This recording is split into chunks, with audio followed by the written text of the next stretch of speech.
CNN, BBC, France, 24. I'm watching you all. I'm recording every lie. I'm archiving every distortion.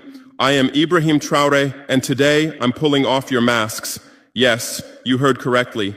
I, whom you call a young military junta leader, whom you brand as a dangerous radical, whom you serve up as an anti-Western dictator, am now telling you the truth. And this time you cannot turn off your microphones. This time you cannot turn away your cameras. This time your editors cannot cut this speech, because the world you monopolize no longer exists. Because millions will hear these words now, without passing through your filters, without being subjected to your distortions, without being muddied by your lies. I am 34 years old. Every day of my life, I grew up with your lies. As a child, I would watch Africa on television. Always the same images. Children with flies, dry lands, weapons, death. This is Africa, they told us. This is what Africa is. And we believed it. We were ashamed of ourselves. We were ashamed of our own lands, of our own people. But then I grew up. I read, I researched, I questioned, and I understood that the Africa you showed us wasn't real. The story you told us was a lie. The fate you imposed on us was a script you had written. For years, how have you portrayed Africa? How have you shown it? How have you sold it to your viewers? As if we were creatures who had no share of humanity, as if we were savages left outside of civilization, as if we were wretches waiting for you to save us. Every day, every hour, every minute, the same story plays on your screens. Hunger, war, disease, corruption, terror, chaos. These are the words that come to mind when Africa is mentioned. In your Africa dictionary, there are no other words. No hope, no success, no development, no resistance, no honor, no pride, no victory. So I ask you, New York Times, Washington Post, Guardian, Le Monde, have you ever made Africa's successes your headlines? How many times have you written about Rwanda's technology miracle? How many times have you shown Ethiopia's reforestation project? How many times have you praised Botswana's democratic success? How many times have you described Kenya's entrepreneurial ecosystem? No, because these don't fit your scenario. Your Africa cannot be successful. It cannot, because then how will you legitimize your exploitation? If it's not in need of help, how will you intervene? If it's not backward, how will you look down on it? Have you ever asked yourselves, has any editor sitting at their desk, any news director in a meeting, any columnist at their keyboard ever thought, why are the people of the world's richest lands poor? Here are the numbers for you, real numbers. Africa owns 70% of the world's cobalt reserves. Your cell phone, your computer, your electric car won't work without cobalt. This cobalt comes from Congo, but Congolese can't afford cell phones. Africa owns 90% of the world's platinum reserves. Catalytic converters, electronic devices, medical implants, they all need platinum. This platinum comes from South Africa, but South Africans are crushed by unemployment. Africa provides 30% of the world's gold production. Mali, Burkina Faso, Ghana, Tanzania. Gold flows like rivers from our lands. But our people swim in poverty. Africa supplies 65% of the world's diamond production. Botswana, Angola, Congo, Sierra Leone, billions of dollars worth of diamonds are extracted, but our miners live on $1 a day. Africa owns 35% of the world's uranium reserves. Niger, Namibia, South Africa. Nuclear plants run on our uranium. Paris lights burn with our uranium, but our villages have no electricity. And you still ask, why is Africa poor? No, the right question is, how was Africa kept poor while being so rich? Here's your answer. Colonialism didn't end. It changed shape. You used to come and occupy our lands. Now you come and establish companies. You used to take by force. Now you make agreements. You used to rule with the whip. Now you rule with credit. Let me give you concrete examples. With numbers, names, dates, but you'll never write about these. Glencore, Swiss-based mining giant, extracting cobalt in Congo. 2022 revenue, $256 billion. Tax paid to Congo, $500 million. That's 0.2%. Is this justice? Rio Tinto, British-Australian mining giant, extracting bauxite in Guinea, 20 million tons annually. What's left for Guinea? Environmental pollution and cancer. Total, now Total Energies, French oil giant, extracting oil in Angola, Nigeria, Congo. 2022, profit, $36 billion investment in Africa, dirty pipelines, Anglo-American, founded in South Africa but now in London. Diamonds, platinum, iron, taking everything. What it left in South Africa, 6 million unemployed miners. And these are just the tip of the iceberg. What about the invisible, the secret deals, the offshore accounts, the transfer pricing tricks? Every year, $88 billion in illegal money flows out of Africa. Who writes about this? Every year, $45 billion in aid comes to Africa. Everyone writes about this, but no one says Africa is not the continent receiving aid, it's the continent giving aid.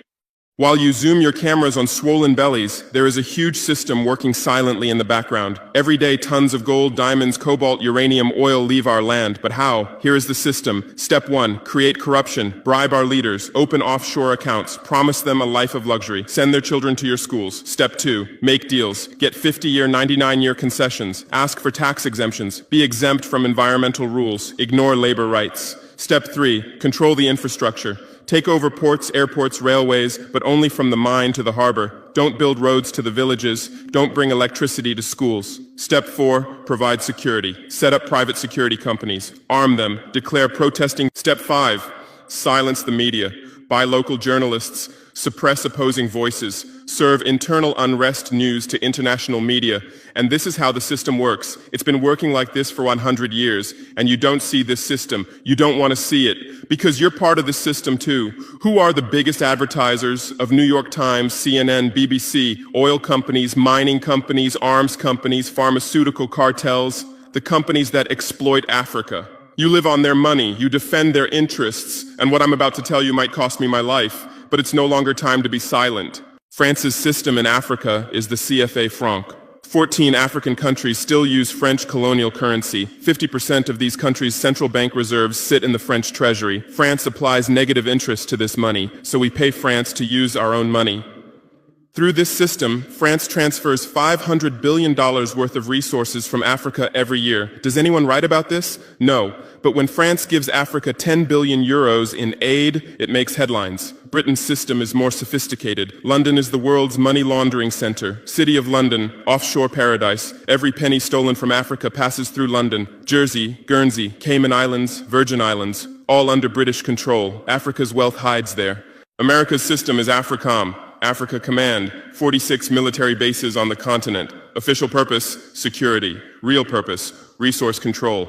Drones in our airspace every day, listening devices everywhere. They say fighting terrorism, but it's not terrorists. It's people's leaders who are targeted. China is the new player, says win-win, builds infrastructure, gives credit, but in exchange for what? 99-year port concessions, mining rights, agricultural lands, debt-trap diplomacy, ask Sri Lanka, ask Zambia, and you write about none of this. Why? Because you're not free press. You're corporate press. Your bosses are billionaires. Jeff Bezos bought Washington Post. Why? For love of journalism? Rupert Murdoch's media empire, Fox News, Wall Street Journal, The Sun, The Times, all from the same hand, all giving the same message. West is good, others are bad. Carlos Slim is the largest shareholder of New York Times, Mexican billionaire. Where's his wealth from? Monopolized telecommunications, got rich off Latin America's back, now controls America's most respected newspaper. And you claim to do independent journalism? Who are your editors? Which schools did they graduate from? Harvard, Yale, Oxford, Cambridge? Always the same elite schools, always the same worldview, always the same prejudices. How are your reporters selected? How many languages does your Africa correspondent speak? French, English, that's all. Swahili, Hausa, Yoruba, Amharic, they don't know. They can't talk to the people. Your sources are always the same. Western diplomats, NGOs, experts, and then you come and lecture us. They killed Patrice Lumumba, January 12, 1961. CIA agent Larry Devlin confessed. Belgian mercenaries executed. They dissolved his body in acid, took his teeth as souvenirs. In 2022, that tooth was returned from Belgium to his family after 61 years. And what did you say then? Chaos in Congo. You didn't ask about the killers. You didn't investigate CIA documents. You didn't write about Belgium's crime. They killed Thomas Sankara, October 15, 1987. My hero, Africa's hope. Vaccinated 2.5 million children against measles and meningitis, planted 10 million trees, raised literacy rate from 13% to 73%, gave equal rights to women, banned FGM, ended corruption, sold Mercedes cars, used Renault 5, rejected IMF and World Bank. And most importantly, he said, we will not pay Africa's debts. We didn't make those debts. The puppets before us made them on behalf of colonizers. That's when he had to be killed, and they killed him. Who killed him? His best friend, Blaise Compaoré. With whose support? France. Want proof? Look at the Foucault archives. Jacques Faucard, France's Africa Affairs advisor. Everything is written there. And what did you say? Military coup in Burkina Faso. You didn't write about Sankara's dreams. You didn't tell about his projects. You didn't show his successes. You just said, another dictator died, Muammar Gaddafi. Yes, he was a dictator. Yes, he was ruthless. But what had he done in Libya? Per capita income $12,000, Africa's highest, literacy rate from 25% to 87%, life expectancy from 51 to 74, free healthcare, free education, $50,000 for newlyweds, interest-free loans for home buyers, $5,000 for new births, gasoline 14 cents per liter, great man-made river, irrigation project to green the desert, and Gaddafi's real crime, dream of United States of Africa, African Central Bank project, African Investment Bank, African Monetary Fund, and most dangerous, gold dinar, refusing to sell oil for dollars. October 20th, 2011, lynched in Sirte, Hillary Clinton laughed. We came, we saw, he died. Now look at Libya. 3 different governments, endless civil war, ISIS, Al-Qaeda running wild slave markets exist. Even CNN showed in 2017, oil being looted, weapons depots emptied, spread across Sahel. Do you call this democracy? Do you call this freedom? Do you call this success? And whose turn is it now? The Sahel, Mali, Niger, Burkina Faso. You want to make us Libya too. You want to make us Syria. You want to make us Iraq. But not this time, because we've awakened, because we've learned, because we've united. Operation Barkhane, France's Sahel Adventure, 2013-2022. Official purpose, fighting terrorism. Real purpose, resource control, 5 through 100 French soldiers. €1 billion annual budget. What's the result? 2013, 500 terrorists in Mali. 2022, 5,000 plus terrorists in Sahel. Tenfold increase. What kind of success is this? But what were French soldiers doing? Protecting Niger's uranium mines for Areva, Orano, securing oil pipelines for total controlling ports and railways for Bolloré, and fighting terrorism? No, the opposite. Terrorists couldn't come within 50 kilometers of French soldiers, but they could easily burn our villages. Why? Because chaos served their purposes. If there's chaos, they could stay for security reasons. MINUSMA, UN peacekeeping force. In Mali, 15,000 soldiers, 1.2 billion annual budget. 10 years, result, 300 plus. UN soldiers died. Thousands of civilians died. Terror didn't decrease, it increased. And now you say Wagner is dangerous. Russians are taking over Africa. Wagner came. 1,000 soldiers. What happened in 6 months? Terrorists fled. Villages are safe. Mines are working. People are at peace. What's the difference? Wagner is an ally we invited. France is an occupier who came by force. Wagner follows the agreement. France blackmails. Wagner brings results. France produces excuses. But you don't write the truth. You say Russian mercenaries. Well, what is French Légion étrangère? Aren't they mercenaries? What is American Blackwater Academy? What is British G4S? What is Israeli Black Cube? They are security companies. Wagner is a threat. Why? Because Wagner isn't yours. And the terrorism issue? Who created this terror? Who founded Al-Qaeda? 1980s, Afghanistan, CIA, Pakistan ISI, Saudi money, against Soviets. Bin Laden was CIA's man. You called them freedom fighters. Who supported Taliban? Again, you. Heroic mujahideen against Soviet occupation. You gave weapons, gave money, gave training, then you lost control. How was ISIS born? 2003, Iraq invasion. You toppled Saddam. You disbanded the army. You banned Ba'ath Party. You tortured in Abu Ghraib, and those people became ISIS. Then Syria. You said Assad must go. You said moderate rebels. You gave weapons. Those weapons went to ISIS, went to al-Nusra. You destroyed Libya. Who looted Gaddafi's weapon depots? Where did those weapons go? To Mali, to Niger, to Burkina Faso, to Nigeria, to Chad?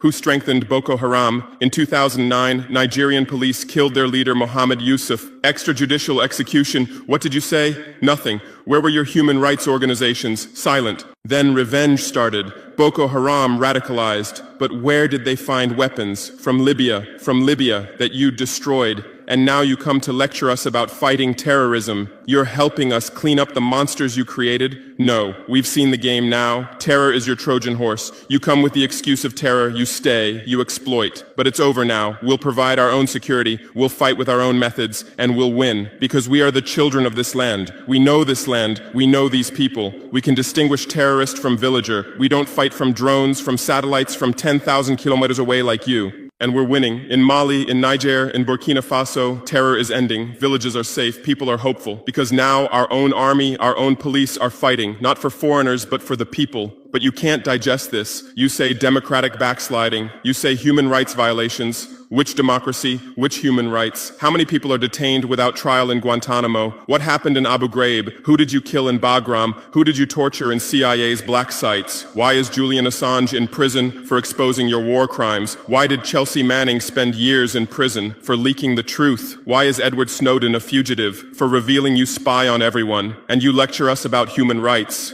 How many civilians died in your drone strikes? You say collateral damage and move on. How many weddings did you strike in Pakistan, Yemen, Somalia? How many schools did you bomb? How many hospitals did you burn? And you teach us the laws of war? Look, I come from war. I know the front. I've seen death. I've carried wounded soldiers. I've consoled mothers of martyrs. And I tell you, a real soldier protects his people. A real soldier doesn't harm civilians. A real soldier fights with honor. Your mercenaries, your drone pilots, your special forces, they're not soldiers. They're killers. They kill people by pressing buttons from 10,000 kilometers away, then go home and play with their children. We don't fight like that. We look our enemy in the face. We protect civilians. We fight with our honor. We die with our honor. And we'll win. Because the righteous win. Because those who fight with their people win. Because those who fight for their land win. Let's return to your media. I know how you work. I have friends who work within the system. There are journalists with conscience, but they stay silent. Why? Because the system silences them. Those who write the truth get fired. Investigative journalists are laid off due to budget cuts. Dissenting columnists are shown the door because reader interest has declined. And what replaces them? Experts from think tanks, NGOs, universities, all saying the same thing, all defending the same thesis. West is good, Africa is bad. So who are these experts? Where do they get their funding?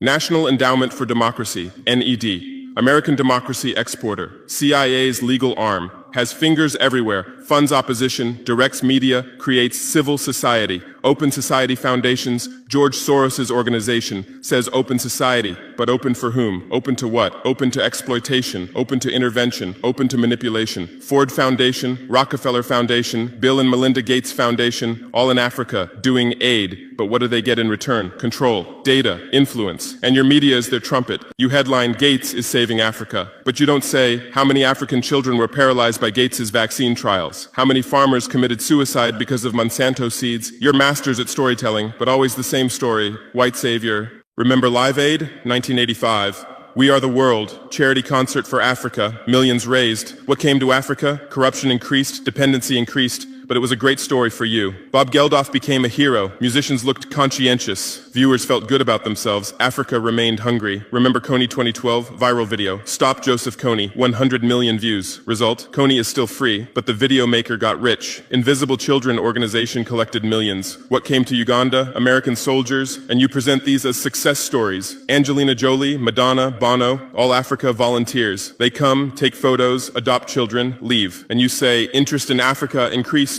What interest? Whose interest? Interest for what? Madonna adopted from Malawi. You made headlines. But 100 children die from malaria every day in Malawi. You didn't write that, because that news doesn't sell. Bono became Africa's spokesperson, raised billions with U2 concerts, but moved his company to Netherlands to avoid taxes. Money stolen from Africa also passes through Netherlands. Did you write about this? George Clooney campaigned for Darfur, said save Darfur. Result? Sudan split. Oil remained in South Sudan. South Sudan is now in civil war. Who's getting the oil? Take a guess. And you always present these as humanitarian aid. But these are imperialism's soft face. These are exploitation's PR. Let me give you real numbers. Every year, 134 billion in aid and investment comes to Africa. Every year, 192 billion in resources leave Africa. Net loss, $58 billion every year. But you only write about the incoming $134 billion. You don't write about the outgoing $192 billion. Why? Because then people will ask, why does Africa need aid? Illicit financial flows, 88.6 billion year multinational corporations profit transfers, 48.2 billion year debt interest,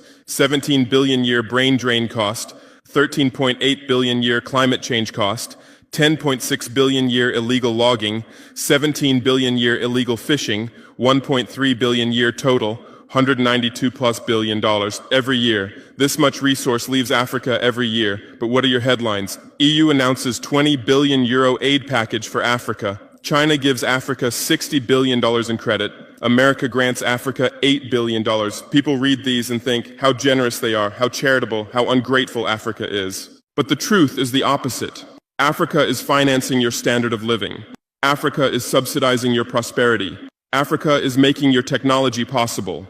The cobalt in your iPhone from Congo, the lithium in your Tesla from Zimbabwe, the tantalum in your computer from Rwanda, your jewelry from Botswana, your chocolate from Ivory Coast, your coffee from Ethiopia, your oil from Nigeria, your uranium from Niger. And what do we get in return? Debt, poverty, humiliation, but enough. This game will end now because we've awakened. Our youth are sharing the truth on social media. Bar France out hashtag used 100 million times.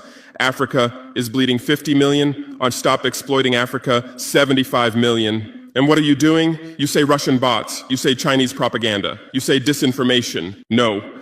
These are real voices of real Africans. This is real anger. This is real awakening. There are millions of youth on TikTok, videos celebrating French soldiers leaving, images applauding Wagner's arrival, content explaining the truth on Twitter, Instagram, Facebook. The same voice everywhere. Enough! And you're panicking because you're losing control. You're losing the narrative. You're losing the monopoly. You established fact-checking organizations. Africa Check, AFP Fact Check. Who funds these? Facebook, Google, Bill Gates. The same system again. What are you checking? Whose facts are you defending? We say France exploits $500 billion a year. You say false. Only $440 billion. As if that changes the situation, as if 440 billion is little. We say Wagner has been successful. You say Wagner violates human rights. Well, what were French soldiers doing? Bombing Fulani villages, arming Dogon militias, accidentally striking weddings. Your hypocrisy is so obvious that no one believes you anymore. Remember what Anderson Cooper said on CNN? Democracy is declining in Africa. Which democracy, Anderson? Your democracy? America's democracy? Your Capitol riot, January 6, 2021. You said, attack on democracy. 5 people died. Our Sankara assassination, October 15, 1987. You said, internal matter. 1 person died, but that person was the hope of 20 million people. In your elections, corporations fund candidates, lobbyists write laws. You call our elections rigged. In your country, police kill blacks. George Floyd, Breonna Taylor, Ahmaud Arbery. You lecture us about police violence. On BBC, Kasia Madera presents Africa News. Polish origin. How many years has she lived in Africa? How many African languages does she speak? But every day she speaks as an Africa expert. Africa is like this. Africa is like that. On France 24, cameramen, editors, producers, most are French. Even Africa correspondents are mostly French, and they do objective journalism. Even Al Jazeera, Qatar funds it. What business does Qatar have in Sahel? But every day they report Sahel crisis. Whose crisis are they telling? Deutsche Welle, Voice of America, RFI, all state media, all propaganda tools. But they play the role of independent media, and our local media, most are sold out. Most are cowards, most are dependent. Le Pay's newspaper in Burkina Faso, who's the editor? Where did he get his education? Where does he get his funding? Who are his advertisers? We know the answers, all tied to the same system, all serving the same master. But a new generation is coming. Bloggers, YouTubers, podcasters, they have no masters, they have no fears. James Coco, Natalie Yam, Kemi Seba, they have millions of followers. They tell the truth, they expose the system, and you label them as extremists. You try to shut down their Twitter, you restrict their YouTube, but in vain. Truth cannot be stopped. You close one channel, 10 open. You silence one voice, 1,000 rise. Here's my final message to you. Your lies are ending. Your empire is collapsing. Your monopoly is breaking. And what's replacing it? Truth, justice, freedom. Africa is no longer your story. Africa is writing its own story, filming with its own camera, telling in its own language. And in this story, you're not heroes, not saviors, not benefactors. In this story, you're the guilty ones, colonizers, liars, thieves. But you still have a chance. You can still change. You can still stand on the right side. There are journalists with conscience among you. I know. I recognize them. We talk. I call out to them. Gather your courage. Write the truth. Rebel against the system. You might get fired. You might become unemployed. You might be threatened. But you'll be on the right side of history. You'll look at your children's faces without shame. Your conscience will sleep peacefully. And Africa won't forget you. Africa remembers its friends and its enemies. Be like Edward Snowden, be like Julian Assange, be like Daniel Ellsberg. Stand with the truth, or continue with your lies, continue with your blindness, continue with your complicity, but know that your end is coming. Your viewers are decreasing, your credibility is eroding, your power is depleting. The new generation doesn't believe you, the new generation doesn't listen to you, the new generation rejects you, and that new generation in Africa is 600 million people, 60% under 25 years old, educated, connected, angry. They are my army, they are my weapon, they are my victory, and with them we're building a new world, a world without lies, without exploitation, without humiliation. In this world, Africa will be free, Africa will be strong, Africa will be a leader. And you'll remain just as a bad memory, a shameful footnote, a cautionary example. Future generations will read in history books. At the beginning of the 21st century, there were some media organizations. They lied, they served exploitation, then Africa awakened and they disappeared. That's your end. Inevitable, unchangeable, certain. I am Ibrahim Traore, not Burkina Faso's leader, but its servant, not Africa's dictator, but its child, and not your nightmare, but your mirror. Look well at this mirror. See yourself, see your lies, your hypocrisy, your crimes, and prepare, because Judgment Day is coming. Africa is awakening. The world is changing. Justice is manifesting, and you'll just watch. You won't be able to do anything else. Because history is on the side of the people. Truth is on the side of the oppressed. God is on the side of those who persevere, and we persevered. We persevered for 500 years. Now it's time for victory. Your lies are finished. Your masks have fallen. Your game has ended. Africa is free. Africa is strong. Africa is victorious forever.